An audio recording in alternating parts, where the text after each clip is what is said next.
Our tail of the tape for this strawweight fight. 22-year-old Paige VanZant against the 27-year-old Aussie veteran Bec Rawlings. She is 2 inches taller, but Paige VanZant has a slight reach advantage. Let's get into Bruce Buffer. Ladies and gentlemen, this fight is 3 rounds in the UFC strawweight division. Introducing first, fighting out of the blue corner, a mixed martial artist holding a professional record, 7 wins, 4 losses. She stands 5 feet 6 inches tall, weighing in at 115 1/2 pounds. Fighting out of Brisbane, Australia, Rowdy Bec Rawlings. And now introducing her opponent, fighting out of the red corner, a freestyle fighter holding a professional record, 6 wins, 2 losses. She stands 5 feet 4 inches tall, weighing in at 115 1/2 pounds. Fighting out of Sacramento, California, by way of Reno, Nevada, USA, presenting the number 10 ranked strawweight contender in the world, 12 gauge, Paige VanZant. And when the action begins, our referee in charge, Dan Mergliata. Dan Mergliata, our referee for this strawweight showcase. Vanessa Chrissy, Ariane Brittany, Mike Goldberg, Brian Stan, great to be here on Fox. You ready? Let's go, ladies. Fight.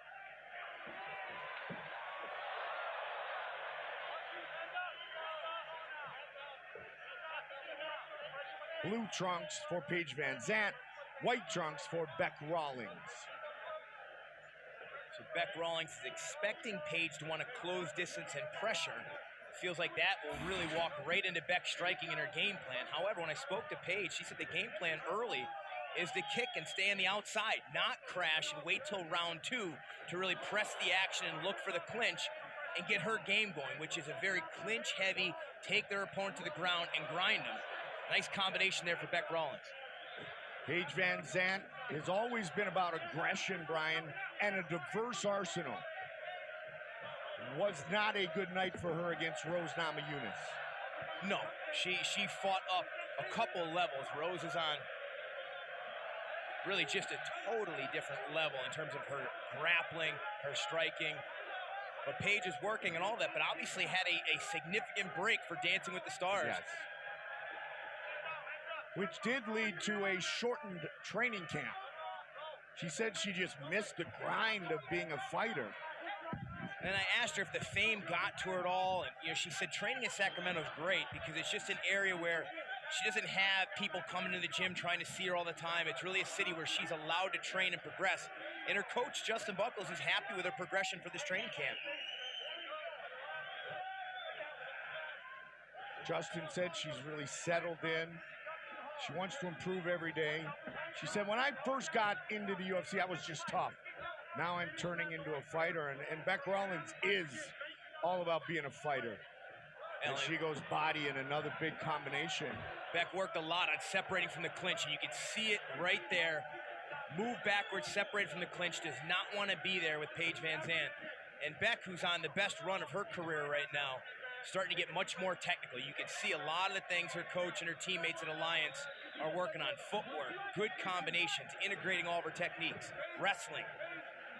Mother of 2, she'll leave her children, her family in Australia. She goes 6 to 8 weeks, Brian, to San Diego. The aforementioned Alliance MMA gym is where she prepares to fight here in the UFC. And I wonder a little bit about the game plan of Paige VanZant. You know, the game is really to have Bec wear herself out and take over in the later rounds.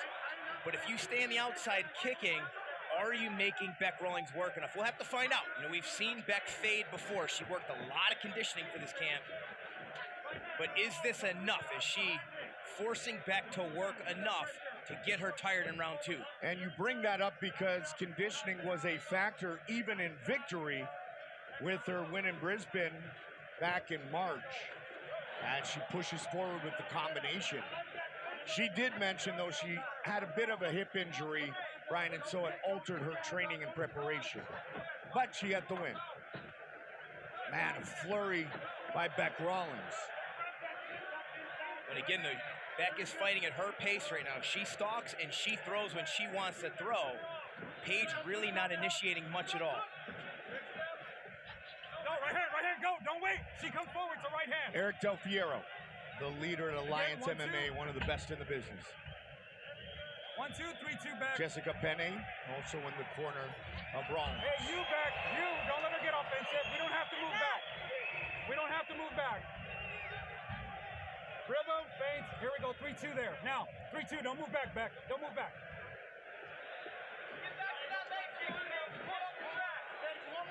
You see Beck listening, keeping her feet planted a little bit.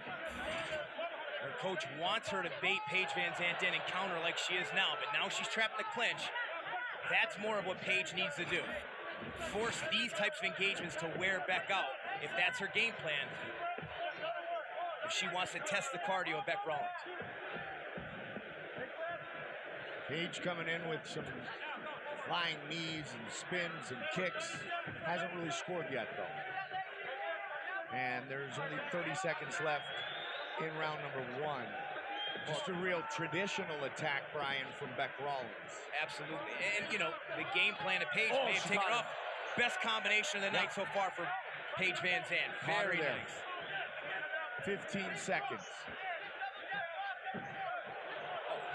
Superman punch lands for Rawlings, and again, Paige able to counter. Final seconds of round number 1 of this strawweight fight.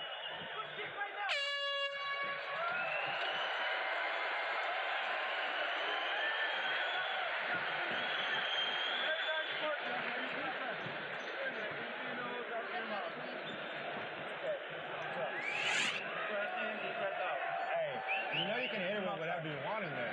You can hit it with whatever you want. Show that good footwork. Keep jabbing, moving. Deep breath. Deep breath. Hey, you're hurting the leg bad. So let's go back to the leg. Don't get hit with no suck after, right? Move the head and then start looking for the deep breath. Just relax. Listen, every now and then, feint her. If she comes forward, sit on the right hand. Don't disengage. Every now and then she's trying to take a risk, let her have the right hand. She's gonna come more desperate. We don't stand still. If she's not moving, you're moving a little bit. We don't want to stay in line to where she's gonna run in and try to take you down, which is what she's gonna do this round. Seconds out. Let's go, ladies. Seconds out.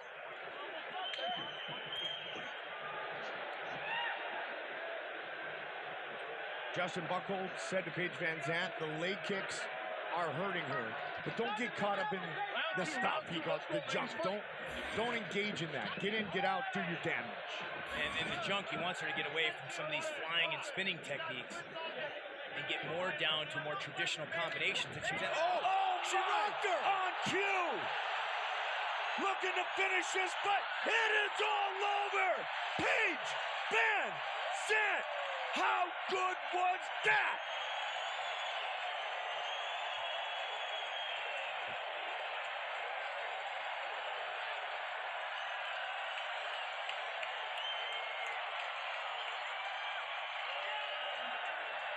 Her coach said, don't get caught up in all the junk. The junk caught her, though, and won. Wow. She came at her with a lot of diverse techniques. Fake with the right, came with the left, and it landed flush.